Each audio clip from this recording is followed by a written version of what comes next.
belum tentu orang yang posturnya besar ya, kemudian dia tidak anemia, juga belum tentu orang yang kecil itu anemia gitu ya. Jadi, nah, tanin ini ternyata dia itu berpotensi untuk menghambat penyerapan.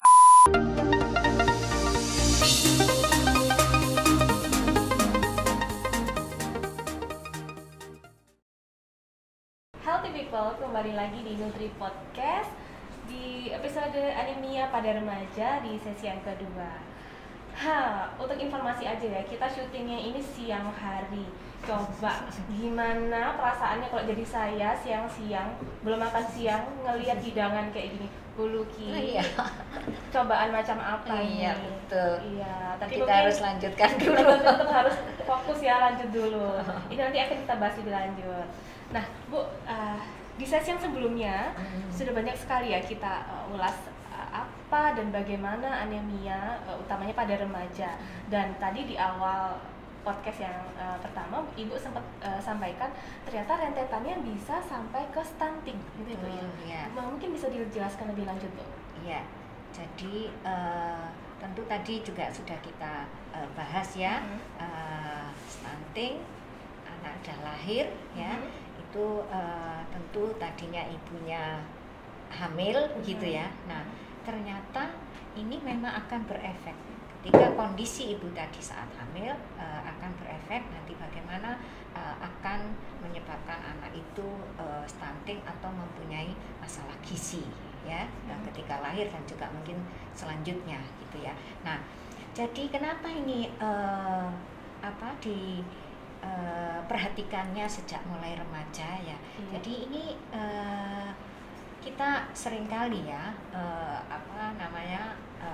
lihat gitu atau ketahui kadang orang kalau sudah pola makannya terbentuk begitu ya, terbentuk sekian tahun, nah ini dikhawatirkan akan terbawa terus. Nah itu terbawa ketika dia hamil, kalau pola makannya tadi kurang tepat atau kemudian dia menjadi anemia, kita tahu bahwa anemia adalah kurang darah ya, kurang darah. Nah ketika ibu yang anemia atau kurang darah tadi itu hamil ya, tentu oksigen, tadi kan kita bicara bahwa darah tadi adalah pembawa oksigen, maka oksigen yang masuk nanti ke plasenta ya, jadi ibu hamil kan ada plasentanya itu ya, jadi ada janin kemudian ada plasenta. Nah oksigen yang masuk ke plasenta pun menjadi kurang sesuai ya, dan akhirnya plasenta tadi perkembangannya juga kurang sesuai, bisa dikatakan mungkin kecil begitu ya. Nah kecil, kita tahu bahwa plasenta adalah tempat cadangan makanan bagi janin. Nah kalau ini kecil ya, nanti juga makanan untuk si janin ini akhirnya juga mungkin kurang sesuai ya. Jadi bisa jadi kemudian dia kondisi dari janin itu juga akhirnya kurang optimal juga. Nah, bisa jadi mungkin kalau pertumbuhannya mungkin dia hanya menjadi stunting ya, kayak gitu. Jadi kita mungkin nggak bisa berpikir bahwa aku masih remaja kok, aku menikah, aku hamilnya masih lama. Nggak boleh seperti itu lagi ya, karena kita mempersiapkan untuk menuju nantinya di kehamilan itu kalau bisa sedini mungkin gitu ya Bu ya, itu akan lebih baik gitu. Kemudian Bu, untuk mengatasi anemia nih kaitannya dengan pengaturan makanan, ternyata tadi kehilangan Fe ya, zat besi. Ternyata cukup jauh ya Bu bedanya antara laki-laki dan perempuan. Lalu solusinya bagaimana tuh Bu? Iya, tadi kita coba ingat-ingat lagi ya. Laki-laki rata-rata tadi kehilangan perharinya adalah 1 miligram, sedangkan kalau perempuan sebetulnya ketika dia tidak menstruasi kehilangannya lebih rendah, yaitu 0,8 miligram. Tetapi pada saat menstruasi ya, dia itu kehilangan yang cukup banyak ya, itu bisa sekitar kalau direntangkan dalam 1 bulan itu bisa 2 miligram, sehingga total dia 2,8 miligram. Nah kalau dibandingkan begitu ya, yang satu 2,8 yang satu 1, nah itu apakah kemudian harus makan jauh lebih banyak dari laki-laki gitu ya? Nah itu bagaimana? Nah ya memang ini ada semacam gambaran begitu ya, gambaran ya. kita tahu ada makanan yang bersifat nabati dan hewani, ya. Kayak hewani ini yang ada di dekat saya, yang di dekat Mbak Riri itu yang nabati ya, sayur-sayur. Nah ini adalah hewani. Nah itu bioavailability-nya atau penyerapannya itu berbeda. Ya berbeda. Jadi yang sayuran itu ya, sayuran itu biasanya memang yang sayuran itu biasanya ya penyerapannya itu antara 0,5 sampai 1%. Ya, tapi kalau yang hewani begini ini penyerapannya bisa sampai 10%. Ya memang lebih besar. Jadi artinya Fe yang ada di situ atau zat besi yang ada di sini ini lebih banyak atau lebih mudah bisa diserap pada makanan hewani dibandingkan yang nabati. Jadi, kayak gitu. Jadi itu mungkin penjelasannya ya kenapa kok yang si nabati ini mungkin porsinya kelihatannya lebih jumbo-jumbo agak besar-besar dibandingkan yang hewani gitu misalnya ya sebentar, kalau misalnya kita mau konsumsi, mau penuhi dari sayur begitu ya, yang tadi itu hanya penyerapannya 0,5 sampai 1% ya, saya punya catatan di sini. Misalnya ya, kalau kita mau konsumsi daun sayuran gitu ya, daun ketela rambat atau apa misalnya, 100 gram itu ada sekitar 10 mg di situ. 10 mg zat besinya, Fe-nya ya. Nah, dari 10 mg itu kan nggak kemudian bisa terserap semuanya. Katakanlah tadi hanya bisa diserap 1%. Jadi ketika kita makan 100 mg sayur tadi mungkin hanya masuk 0,1 mg Fe. Padahal kebutuhan kita tadi 2,8 ini baru 0,1. Berarti harus makan sayur berapa banyak ini? Kalau di total itu sekitar sekian kilo, masa bisa makan? Alamak, harus berapa banyak kita makan itu sayur? Tapi kalau gitu hanya dari sayur, tentu kita kan juga ada lauknya. Lain, tapi betul. Itu pun juga sangat tidak mungkin kita makan segitu banyak, gitu ya. Nah, oleh karena itu untuk sebagai solusi barangkali seorang remaja itu kurang bisa memenuhi ya, mungkin ada kekurangan sedikit-sedikit, itu akan lebih bagus kalau dia juga dibantu oleh suplementasi. Ya, suplementasi Fe ya, atau ada yang bisa dikenal dengan TTD, tablet tambah darah ya, memang bermacam-macam ya. Nah, itu tablet tambah darah itu akan bisa membantu untuk mengatasi itu tadi yang kebutuhan kita yang cukup banyak ya. Jadi memang ada ketentuannya untuk remaja putri, memang sebaiknya seminggu sekali dia konsumsi tablet tambah darah. Gitu ya. Jadi untuk solusinya gitu ya. Solusinya. Terus kemudian kalau mungkin kita dengar guyonan-guyonan di luar sana tuh Bu, biasanya anak-anak tuh anemia nih, kurang makan, apa nggak suka makan, nggak doyan makan, anemia. Apa ada hubungannya Bu antara seseorang yang dia makannya sedikit atau dia nggak doyan makan gitu dengan kecenderungan ada kecenderungan anemia, atau orang yang badannya kelihatan gede-gede gitu, yang besar, apakah ada jaminan bahwa dia nggak anemia? Gitu ya. Bagus nih, menarik nih ya. Ya, jadi anemia atau kurang darah ini ada sebutannya itu hidden hunger ya. Jadi hidden tersembunyi, kelaparan yang tersembunyi. Ya, tersembunyinya bagaimana? Nah, itu tadi belum tentu orang yang posturnya besar ya, kemudian dia tidak anemia. Juga belum tentu orang yang kecil itu anemia gitu ya. Jadi kita tahu tadi bahwa kurang darah tadi salah satu faktornya adalah kekurangan zat besi atau Fe.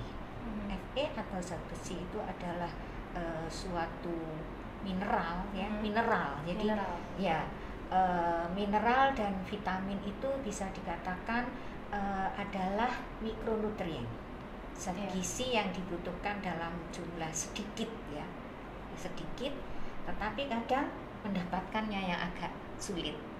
Nah, sedangkan yang satu lagi makronutrien. Nah, makronutrien itu apa? Makronutrien itu memang kita biasanya membutuhkannya dalam jumlah banyak dan kita konsumsinya juga agak banyak. Kayak apa? Misalnya kayak makanan pokok Jadi di situ ada zat gizi yang disebut karbohidrat, protein, lemak, ya kayak goreng-goreng ya itu, ya itu adalah makronutrien yang bisa berasal dari makanan pokok kayak mie, tepung, kayak gitu. Nah itu kan mineralnya atau Fe-nya bisa jadi itu lebih sedikit dibandingkan ya misalnya yang lain, katakanlah yang ada di depan saya ini ada teri. Nah ini nggak banyak, tapi bisa jadi di sini Fe-nya lebih banyak daripada ini. Ya. Jadi mungkin orang yang tadi bisa terpenuhi makronutriennya ya, nah itu dia akhirnya jadi badan, tetapi belum tentu menjadi darah itu tadi. Jadi mungkin kalau kita ngomong tentang lapar nih nggak cuman kerucuk-kerucuk di perut aja ya Bu ya, karena yang perlu diingat ada makronutrien dan juga ada mikronutrien yang dibutuhkan oleh tubuh. Jadi harus seimbang ya dua-duanya ini. Iya. Baik. Mungkin kita bisa langsung nih Bu membahas satu-satu yang ada di depan ini, pengaplikasian makanan untuk anemia dalam memenuhi kebutuhan gizi gitu ya Bu ya. Iya, betul tadi. Ya, terima kasih ya. Ya, kita hanya boleh lihat dulu ya. Oke, ya tadi yang di dekat Mbak Riri di sana ini adalah sayuran ya. Tadi Mbak Riri udah sebutkan memang porsinya kelihatannya lebih banyak gitu ya daripada yang di dekat saya nih. Lebih sedikit-sedikit ya. Ini memang terkait itu tadi. Ya, terkait dengan penyerapan tadi. Jadi yang sayur itu memang penyerapannya lebih rendah daripada yang lauk hewani begini. Ya, jadi oleh karena itu kemudian mungkin sayur itu porsinya memang lebih banyak daripada ini ya. Di samping itu tentu juga dari sisi harga ini Allah sudah tahu kok ini lebih mahal, jadi ini nggak perlu banyak-banyak, jadi ini udah cukup. Nah ini barangkali kalau bisa kita padankan ya atau bandingkan begitu. Ini di sini nih ada teri nih. Ada teri ya, ini udah dimasak sedemikian rupa ya. Ini mungkin jadi ikan teri balado, ini enak sama nasi ya. Nasi, tolong nasi. Ya nggak ada ya di sini ya. Sabar dulu ya. Saya ada tapi gambarnya aja Mbak Riri, nanti saya tunjukkan ya. Oke, ini ikan teri balado ya. Ikan teri balado ini ketika dia mentah itu beratnya cukup 15 gram aja. 15 gram aja. Ya, kering ya. 15 gram saja. Nah, ini ketika sudah dimasak ya tentu dengan bumbu-bumbu begitu ya. Nah, ini di sini kalau kita bisa menghabiskan ini artinya kita bisa kemasukan sekitar 3,51 Fe-nya, miligram Fe. Kita tahu bahwa sehari paling tidak remaja putri itu bisa mendapatkan kecukupannya ya sekitar 15 mg per hari. Jadi ini kan mungkin sekali makan nih ya. Nah ini lauknya aja, belum sayurnya. Nah ini dari lauknya aja itu sekitar 3,51. Nah ini kalau teri ya. Itu untuk yang teri ya. Terus di dekat saya lagi nih, ini juga enak kelihatannya nih ya. Ini adalah ini apa nih ayam? Namanya sate taichan. Ya, sate taichan ya. Ya, sabar dulu kita. Dua kok udah. Berarti kita satu-satu ya. Ya, ini sate ayam ya, sate taichan ini beratnya sekitar 40 gram ketika dia masih mentah gitu ya. Ya, ini kalau kita makan 40 gram itu ada sekitar 0,6 mg Fe-nya. Boleh tambah kayak gitu ya. 0,6 ya kayak itu. Nanti kan ada sayurnya juga ada Fe-nya, mungkin ada tempe atau tahu kayak gitu ya, atau mungkin kita nasinya belum, yang lain juga snack gitu ya. Jadi insya Allah pokoknya sehari itu paling tidak 15 mg ini. Nah, lanjut ya terus ya. Yang mana nih Bu? Jauh nih. Nah, ini dulu. Nah, ini adalah daging sapi teriyaki. Menarik ya? Aduh. Ya, ini daging sapi. Ya, teriyaki. Ini sekitar dari 40 gram daging gitu ya. Ya, itu di situ ada sekitar 1,04 miligram Fe. Kandungan Fe-nya. Kandungan Fe-nya ini. Nah, yang ini nih kelihatannya kecil sekali, ya. Cuma segini ya Bu ya. Iya. Segitu, Nah, tapi ini ketika mentah dia yang beratnya sekitar 40 gram begitu ya. Nah, ini yang paling tinggi. Paling tinggi. Ya, sekian ini satu porsinya ini. Wah, FG-nya adalah 6,32 miligram. 6,32 miligram. Ya, jadi mungkin kita bisa berpikir di sini ketika mungkin ya, kita udah bahas 4 ya Mbak Riri ya. Kalau misalnya ketika menstruasi sebaiknya yang mana yang kita pilih? Nah, tuh yang mana hal people? Apakah sate taichan? Apakah daging teriyaki? Teri balado apa yang hati ayam? Kira-kira yang mana? Yang mana nih Bu? Nah, yang paling tinggi yang hati tentu, ayam. karena Ya. kita sedang kehilangan Iya. Fe yang cukup banyak ketika menstruasi. Betul, Ya. Jadi itulah pemahaman-pemahaman yang perlu kita ketahui ya. Termasuk tadi support TTD tadi, tablet tambah darah itu ya. Sebetulnya pemerintah sudah berikan kok itu. Ya, hanya saja mungkin sekarang masih pandemi begitu ya. Distribusinya sebaiknya memang lewat sekolah, tapi sekolah pada kondisi daring seperti ini, barangkali ini remaja-remaja, adik-adik ini mendapatkan mungkin dari kader, dititipkan kader. Nah, ini tolong itu diikuti. Mungkin ya barangkali nggak ketemu langsung sehingga adik-adik ini belum mendapatkan penjelasan langsung dari kader. Nah, ini barangkali bisa jadi pemahaman bagi mereka. Nah, itu tolong dimanfaatkan yang sudah diberikan oleh pemerintah, itu tablet tambah darah. Jadi ada mungkin kader yang mendistribusikan, atau mungkin kalau belum ya tentu bisa diupayakan sendiri kan, nanti kesehatannya juga untuk diri kita sendiri. Dijual yang tidak mungkin yang ada sudah berlabel-label tertentu itu sama, merek-merek tertentu itu sebetulnya sama ya. Jadi itu Mbak Riri ini. Sedangkan tadi ya yang ini Bu sekarang ya sayur. Oh iya ya, yang sayur. Nah, ini di sini yang kok ini adalah bayam ya. Ya, bayam. Ya, jadi memang yang banyak Fe-nya di antara berbagai sayur itu memang yang berwarna hijau. Sayuran hijau ya. Ya, sayuran hijau. Nah, ini untuk bayam ini itu ketika ini sekitar 100 gram. Nah, itu ada sekitar 3,5 miligram. Tapi jangan lupa teman-teman, walaupun kelihatannya 3,5 ini lebih tinggi tadi dari daging atau dari teri ya, dari teri hampir sama ya dengan teri, dengan ayam tadi, jangan lupa. Tetapi untuk ayam, teri dan daging serta hati ini penyerapannya lebih tinggi, sehingga sayur ini memang harus agak lebih banyak.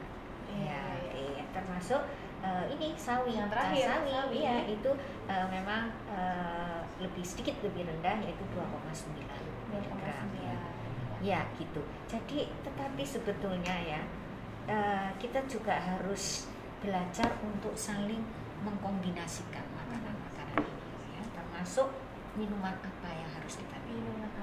Nah, kalau ketika selesai makan kayak gitu. Iya, nah kalau kita ngomong masalah minuman, ini ada si kuning dan si coklat. Oke, ya. Ada teh dan ada Jerman nih, jeruk manis ya. Ini kira-kira ada maksud tertentu nggak sih Bu? Kok ini ditaruh di sini? Saya yang teh yang deket saya. Kita saya yang jeruk ya Bu. Iya. Bagus, ini pertanyaannya. Jadi memang ada maksudnya nih.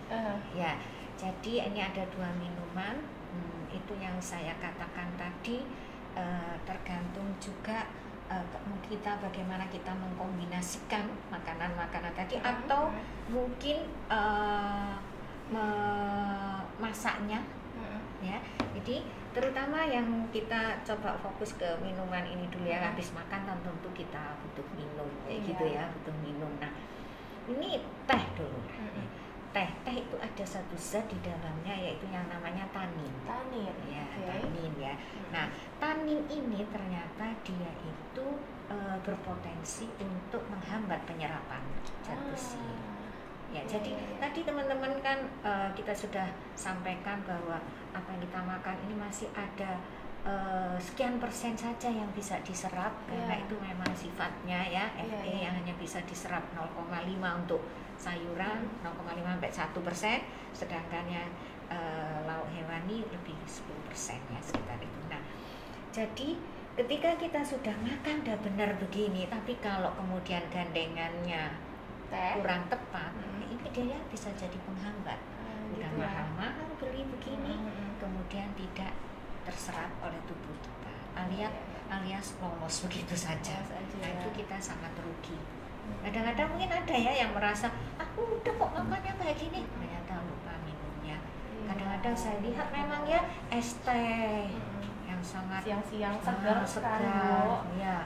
Termasuk es teh ini juga kita juga harus waspada ya, nggak hanya sekedar taninnya, esnya juga harus kita perhatikan ya.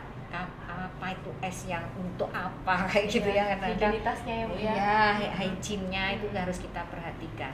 Jika dia sudah cair, kalau itu nggak bagus airnya, hygiene-nya mungkin jadi sakit juga, diare, keluar lagi.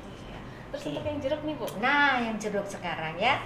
Untuk yang jeruk ini adalah dia ada kira-kira kalau lihat jeruk ini vitamin apa yang terserap oleh vitamin C pasti. Ya? Di rumah pasti udah tahu semuanya. Ya, betul ya. Nah, ternyata vitamin C itu dia berpotensi justru membantu penyerapan. Vitamin C berpotensi membantu penyerapan ya. FA, iya. Okay. Jadi penyerapannya tadi yang sudah hanya sekian, tapi ketika dia dibantu oleh vitamin C itu akan lebih bagus penyerapan. Jadi gitu, termasuk nggak hanya dari minuman ya, mungkin ini tadi kan dari apa ini ayam teriyaki, sate taichan tadi, ini di sini ada tomat, ya gitu. Nah ini kalau ini dimakan juga nggak sekedar jadi hiasan saja, ini dimakan akan membantu penyerapan dari FE yang ada di air. Jadi begitu Mbak. Silahkan teman-teman nanti sudah paham akan bisa memilih dengan baik gitu. Oke. Satu lagi saya punya ini. Ada bawa sesuatu apa tuh, bisa dijelaskan? Ini tempat makan. Tempat makan. Kelihatannya. Tapi tempat makan saya ini bergambar ya. Bergambar. Ini tempat makan saya bulat seperti piring. Maka ini biasa disebut dengan my plate, piring makanku. Di sini adalah ada sekat-sekat tertentu. Sekat-sekat tertentu di sini. Dibuka ya. Di depan di gambarnya juga ada sekatnya. Tapi di dalamnya juga sudah ada sekat. Nah, kalau kita makan dengan komposisi ya seperti ini, insya Allah terhindar dari anemia. Ya, jadi kita lihat sayur makanan pokok. Ya, makanan pokok itu di satu sisi ini. Jadi ini separuh itu kita bagi, ada yang sepertiga, ada yang 2/3. Nah ini makanan pokoknya kita segini aja. Di sebelahnya ini sayur, ya itu karena memang penyerapannya lebih rendah sehingga sayur. Lauk di sini nggak usah terlalu banyak karena memang penyerapannya sudah lebih tinggi. Baru di sini buah, ini sudah ada di gambar ini. Ya, insya Allah kalau makan kita seperti ini dan minumnya tadi sudah paham, bisa dipilih dengan bijak, insya Allah terhindar dari anemia. Jadi gitu ya, healthy people yang ada di rumah. Untuk bisa dilihat tadi contohnya isi piringku tadi ya Bu ya. Aduh, Bu Luki, terima kasih banyak. Seru sekali loh obrolan kita dari yang sesi yang pertama hingga sesi kedua. Semoga apa yang kita sampaikan ini bisa jadi pencerahan untuk teman-teman yang ada di rumah ya Bu ya. Ada sedikit mungkin Bu yang bisa disampaikan ke healthy people yang ada di rumah. Iya, oke. Ya, dalam rangka Hari Gizi ini ya kami namanya UPT Laboratorium Gizi Dinas Kesehatan Provinsi Jawa Timur mengucapkan selamat Hari Gizi ya buat teman-teman semuanya, terutama teman-teman profesi gizi, terus berjuang begitu ya. Semoga apa yang kita lakukan kita bisa berkontribusi untuk SDM kita yang lebih handal. Amin. Saya kira itu Mbak. Riri. Iya, dan mungkin jangan lupa pesan Ibu selalu mematuhi Iya. protokol kesehatan. Itu kan yang digaungkan di mana-mana. Betul. Baik, healthy people yang ada di rumah, untuk kalian semua yang pengen tahu info-info gizi terkini, jangan lupa follow Instagram kami di @laboratoriumgizi, atau juga bisa ke website di www.laboratoriumgizi.jatimprof.go.id. Ada juga YouTube di Laboratorium Gizi yang tadi sudah saya sampaikan. Jangan lupa like, comment, subscribe, di share juga di mana-mana ya, biar kita banyak yang nonton ya Bu ya. Narsis sedikit boleh lah. Dan juga kita punya kita punya Facebook ternyata di Laboratorium Gizi, bisa di follow. Mungkin itu dulu ya Bu. Kita akhiri podcast kita hari ini. Terima kasih sekali. Sama-sama Mbak Riri. Wassalamualaikum warahmatullahi wabarakatuh. Sampai jumpa di episode berikutnya. Iya.